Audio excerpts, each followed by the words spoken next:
remarkable new evidence. If this film indeed corresponds with Vereshchagin's story, what we are looking at is the scene of the crash site in Pereosovsky, as viewed by a camera on top of a military truck. The focal point of this scene is here, and indeed appears to be a disc embedded in the ground. Here we see soldiers exiting the truck, led by a captain. The troops are met by another officer, this one a major, and then they join other soldiers and officers already on the scene. This footage is one of 4 reels of film acquired during our investigation. Explore it. This film footage certainly seems to depict interest by Russian military personnel in the object that is seen sticking out of the ground.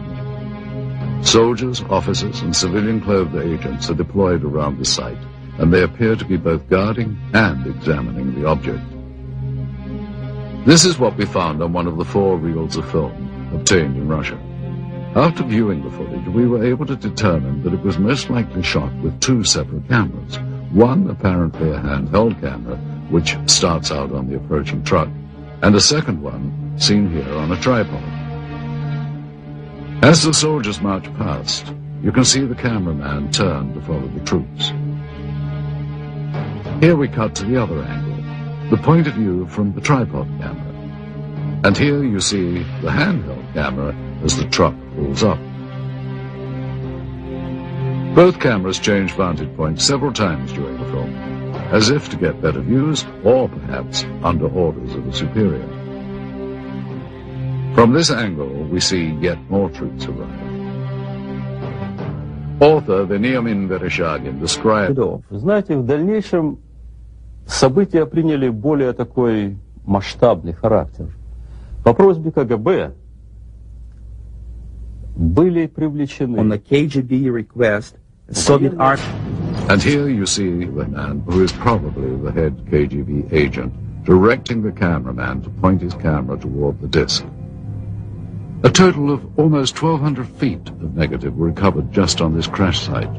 It is possible that more film was shot, but this is all that we were able to obtain. None of this film depicts the removal of the disc itself, and at no point do we see inside the object.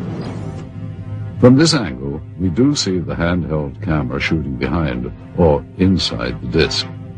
However, that footage, if it was, in fact, ever shot, was not included in the cans of film we acquired.